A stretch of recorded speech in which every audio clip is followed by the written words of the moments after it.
Mabait pala eh. Kapag uuwi siya galing sa trabaho at wala sila, pagluluto po siya kahit pagod at iisipin siya ng mga anak at nakakainis.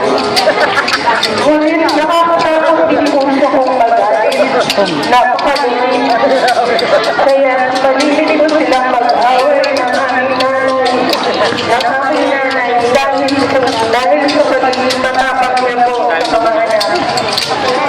Hindi ko po Nakituto na yung din ako, no? mga 4 na taong gulang Nakituto na yung isin din na ako. minsan sa kanyang dahil ay naihagin niya ako mula sa taas ng aming bahay. Sabi ko na po ang mga anak panahilan.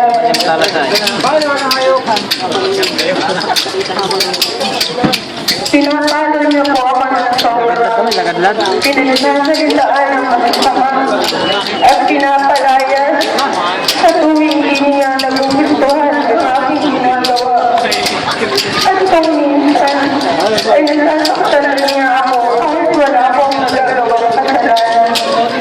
Tulad ng minsan ay umuwi akong umiiyak dahil sa aking pag-ibig ay tinamaan ako ng handal ng bawat sa loob at nagkagatan.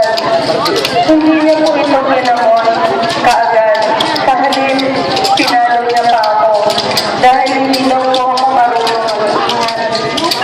Nagtaka at maguluhan po ako naman. Kasi, dito ba, kapag ang anak nasasaktan, magulang ko ang tatakbuhan at kailangan ko ng galaman.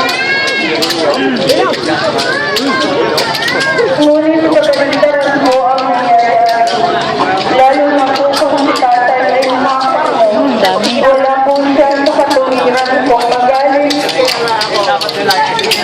Wala pong magawa ang aking nga ang aming mga kamag-anak.